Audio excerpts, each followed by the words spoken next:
So I want to focus on the Dolphins. What they've been doing down there is really special, and I think that Flores and Greer, the head coach and GM, deserve a lot of credit. But I think that a lot of people are critical of Brian Flores for going to Tua, and now critical of Brian Flores for going away from Tua. But what I think is the most important right now is that we focus too much on people's words. And the words only carry any weight if the action supports them. And you often hear people saying that players can see through coaches who are full of it. We can see through them because they say certain things like the best players play. We're going to do the best thing we can to put you in a position to win. And then they go and do things that do not jive with that. I respect Brian Flores so much because it seems like his actions support that. Last year, before the season started, I thought they were tanking. He said, we're not tanking. He wasn't lying. They weren't tanking. In this particular game, I thought that Tua probably should come out because he wasn't playing well. Anyone who was watching that game thought that maybe Tua should have been benched at halftime. But Brian Flores gave him a chance, and he did not succeed. And what he did was put in the player who he felt at that moment could get him the best chance to win. I think that is the right thing to do when you are building an organization, a relationship, anything. All of us know this, that people say lots of things. We only have confidence in the things that people say when they are supported by consistent action. There's nothing about Brian Flores that seems inconsistent, and I love what he did last weekend. I love what they're doing down there, and I think it was the right thing for Tua, and it's the right thing for the Dolphins. All right, I like the unique perspective, and I agree with it on its face. Now, as I bring the rest of the crew in here, the question I would ask, and Ryan, I will start with you, is it's a fine line to walk when you're trying to do two things at once. You're trying to win, which Brian Flores is trying to do, and you're trying to develop a young quarterback who you hope is going to become a superstar. Those are not always easy things to do at the same time. What did you think of what Nick just said and of the decision by the coach? You know, I think Domonique made great points. Like when you look at Brian Flores, you often feel that his decisions are in line with his mode of thinking.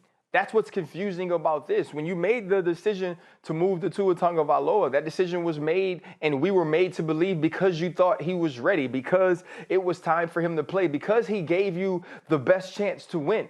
So does he give you the best chance to win every week or not? Because if he does, then you don't pull him. You don't pull Tom Brady. You don't pull Drew Brees. And obviously, Tua Tagovailoa hasn't reached this point of experience, but he is now the starting quarterback. He is now your guy. And to me, pulling him just to win a game isn't in line with the goal or the decision you made to make the change. What do you think, Desmond? Obviously, you know, you've watched every snap Tua took in college, and now you've seen what he's doing. What do you think of the way it was handled? Yeah, you know what, and I live here in Miami, too, and I go to, before this season, I go to a lot of Dolphins games, and I've had opportunities to meet Coach Brian Flores, and his philosophy is he has to do what's best for the team. So, guys, if you look at the big picture, we can't just focus on Tua. You know, his development is important, but what's more important is the development of this team. Don't forget, like you said, Nick, before people were saying he was tanking for Tua. No, he wasn't tanking. He was changing a culture, and they're still in the process of changing that culture. So if you see a young quarterback out there struggling, maybe he's not seeing things like he was a couple of weeks ago, and you're getting that report not only from the offensive coordinator but the quarterback coach, and they're telling you, listen, he's not seeing things. It's in your best interest at that point to do what's best for the team, not Tua individually. So he had to pull Tua to give his team the better opportunity to win that game and to give Tua an opportunity to sit on the sideline and maybe look from a different perspective, a different lens at what the defense was trying to do to him. So I am 100% agreement with what Brian Flores did when they pulled Tua.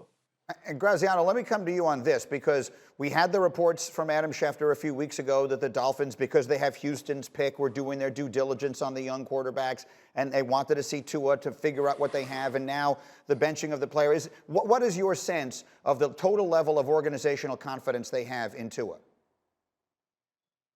They have confidence in Tua. They believe he is the guy going forward. They believe he's the best way for them to win games this year because he elevates the ceiling for them at that position.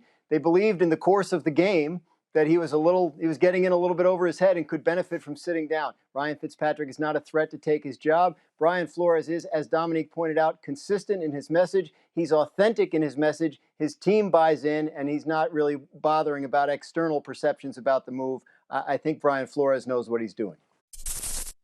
Thank you for watching ESPN on YouTube. For live streaming sports and premium content, subscribe to ESPN+.